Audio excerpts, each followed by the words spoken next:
Saya nggak perlu mengulang-ulang. Tapi sekarang nomor satu yang saya ingin menggarisbawahi itu pertama soal rebranding. Ini yang sangat penting dan masih menjadi persoalan klasik kita. Bagaimana mengkomunikasikan rebranding itu. Dari yang semula hanya diketahui festival kesenian, rebrandingnya menjadi festival kebudayaan.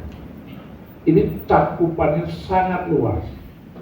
Kesenian itu adalah bagian kecil dari sebuah kebudayaan. Tadi Mbak Dian sudah menerangkan. Februari tahun lalu kita temanya bagian dari kebudayaan itu ketahanan pangan, benda. Tahun ini nanti adat istiadat dan seterusnya.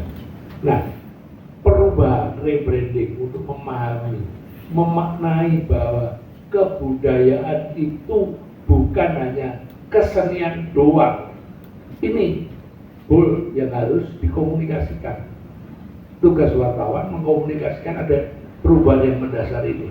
Soal kebudayaan dalam konteks rebranding ini, bagaimana event itu menciptakan satu peristiwa kebudayaan, tempat pembelajaran yang baik bagi siapa saja, baik orang Jogja sendiri maupun pendatang, wisatawan yang berkunjung ke Jogja. Nilai-nilai yang hidup dari masa lalu, hari ini, dan masa depan. Bagaimana kekayaan kebudayaan itu bisa menjadi inspirasi semua orang dari etnik manapun misalnya.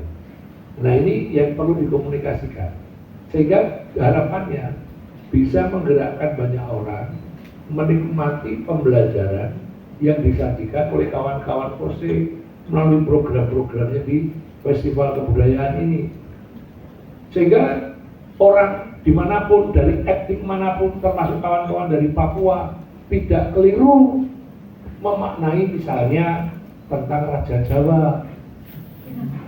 Penanganan kita di masa kini dan rancangan-rancangan kita ke depan di masa depan.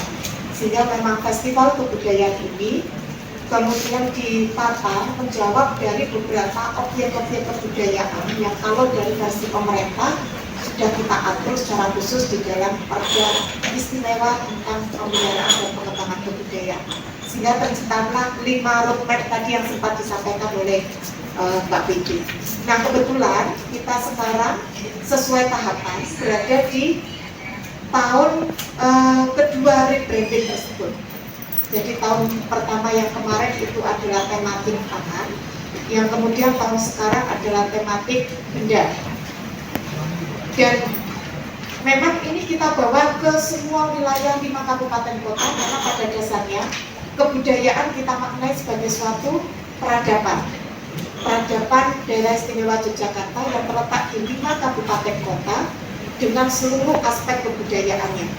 Sehingga kemudian per tahun kita akan fokus pada tematik-tematik secara bertahap dan secara bergilir dari 5 kabupaten kota.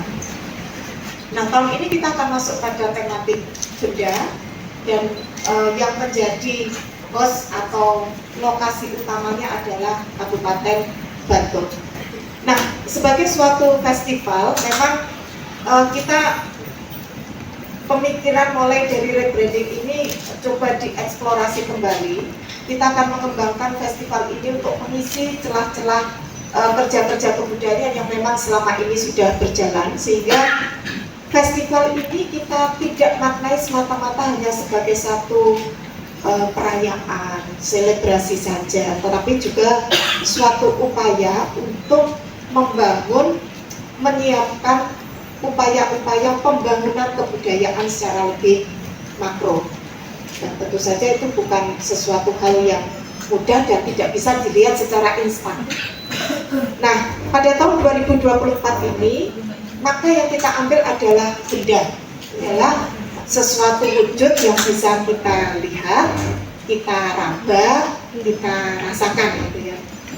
Nah, mengapa benda? Karena benda ini akan lebih menguatkan paradigma daerah istimewa Yogyakarta memandang kebudayaan. Jadi benda itu ketika dulu dimaknai hanya sebagai fisik saja, maka sekarang objek kebudayaan benda adalah dimaknai secara tangible dan intangible, fisik dan non fisik. Mengapa? Karena di dalam benda selalu ada tak bendanya atau intangible-nya, ada nilainya, ada maknanya, ada urgennya, dan ada prioritas dan peluang ke depan. Tetapi di dalam nilai makna filosofi selalu terwujud dalam sebuah karya yang kemudian bisa kita lihat sebagai benda. Nah, tentu saja saya berterima kasih pada teman-teman panitia atas bimbingan dan arahan SC. Yang ketiga adalah situs. Jadi kalau yang dimaksud dengan benda itu seperti benda-benda koleksi museum. Kalau bangunan itu ya seperti bangunan-bangunan gedung yang ada di sekitar kita. Kemudian ada situs. Nah, situs ini adalah sekumpulan satu atau lebih dari dua yang ada benda dan ada bangunan membentuk satu karakter pada satu wilayah. Disebut dengan situs. Contohnya situs Taman Sari, kemudian situs Pleret dan lain-lain. Nah, kemudian kumpulan dari lebih dua situs yang memiliki satu kesamaan karakter historis itu membentuk yang kita sebut dengan kawasan.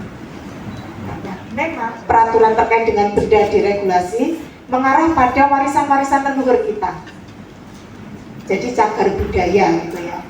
Tapi juga ada benda-benda budaya yang memang kita desain sekarang untuk kita siapkan future heritage masa depan, 50 tahun ke depan misalnya. Karena memang syarat untuk ditetapkan menjadi